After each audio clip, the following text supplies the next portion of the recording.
আজকে কিন্তু আজকে যারা স্টুডেন্ট ফান্ডার থেকে আজকে গ্রেপ্তার হয়েছে এবং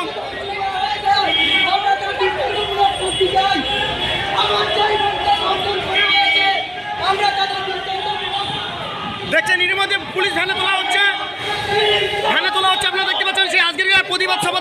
স্টুডেন্ট ফান্ডের একটা ডেপুটেশন ছিল স্বাস্থ্য ভবনে। ডেপুটেশনটা হচ্ছে এটাই, গত কয়েকদিন আগে আরজি করে যে পড়ুয়া ডাক্তার যিনি ছিলেন তার সাথে যে অপকর্ম করে তাকে ফোন করা হয়েছে, আসল দোষী যারা তাদেরকে শাস্তি দিতে হবে এই মর্মে।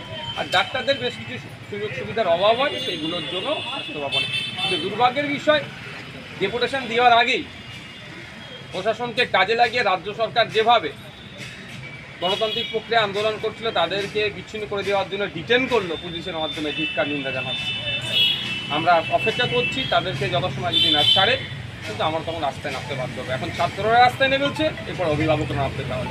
এই নিয়ে কিন্তু মুখ্যমন্ত্রী বলছেন যে এইটা ছাত্ররা যা আন্দোলন করছে এটি আমি সহমত করবো এবং ফাঁসিতে সরকার এদের সাথে সহমত হবে। তাহলে একটা কথা বলি, সরকার ফাঁসিতে সহমত হবে এটা সরকারের শব্দ হতে পারে না।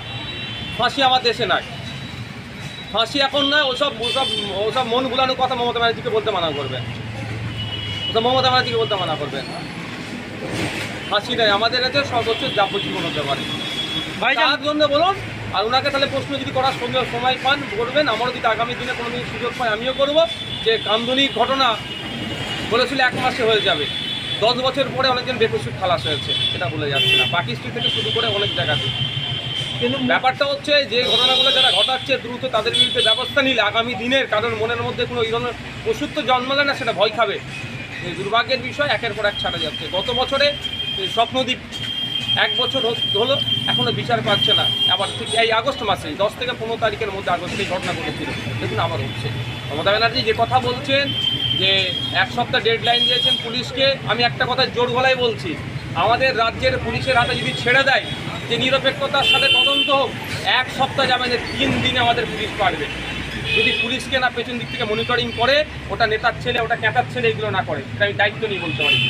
পুলিশ ফোর্স কম থাকলেও সেই ক্যাপাসিটি আমাদের পুলিশের আছে। কিন্তু দুর্ভাগ্যের বিষয়, রাজনীতিকরণের ফলে এদের কাজ করতে দেওয়া হয় না।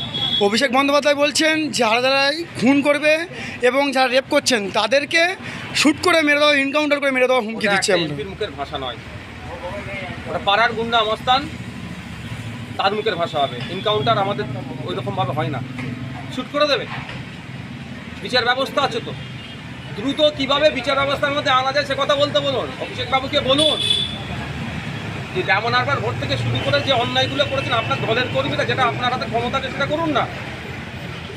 কামদুনি থেকে শুরু করে পার্ক স্ট্রিট থেকে মধ্যমগ্রাম থেকে শুরু করে যে অন্যায়গুলো একের পর এক ঘটে যাচ্ছে, আনিস খান থেকে শুরু করে সেগুলোর জবাবটা দিতে বলুন তো। আবু সিদ্দিক হালদারের কথাটা বলুন তো। এখন বাংলার মানুষ একটু ক্ষিপ্ত হয়ে উঠেছে, বুদ্ধিজীবী নয়, বাংলার মানুষদের কথা বলছে। ভাইজান এই কোথায় এত খুঁজে পাওয়া যাচ্ছে না, ক্ষিপ্ত হয়ে উঠেছে। অভিষেকবাবু মমতা ব্যানার্জি সেটাকে একটু কবিতে মলম লাগানোর চেষ্টা করছে।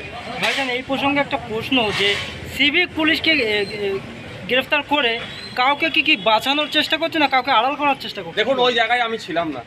নিশ্চিতভাবে আমাদের কলকাতা পুলিশের কাছে ভিডিও ফুটেজ আছে।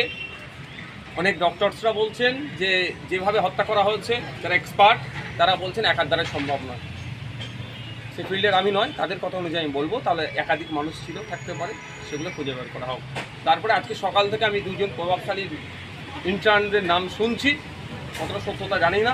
যদি সত্যিকারের অর্থে মমতা ব্যানার্জি যদি আমাদের শুধুমাত্র ওই মহিলার নয়, সারা বাংলার মানুষের মহিলাদের কথা ভেবে যদি 1 সপ্তাহের মধ্যে জিনিসটাকে যে পুলিশ তুলে দিয়েছে, নিরপেক্ষের সাথে কাজ করে, তাহলে যারা জড়িয়ে আছে তারা পাবে। তবে একটা কথা বলবো, শুধু একটা কথা আমি স্মরণ করে দিতে চাই, কাউকে যদি আড়াল করতে চাই এই ঘটনাতে, আড়াল করতে যাই সেখানে পুলিশকে দিয়ে বা কাউকে দিয়ে আটকে আড়াল করতে চাই, এর পরিণাম কিন্তু ভালো হবে না।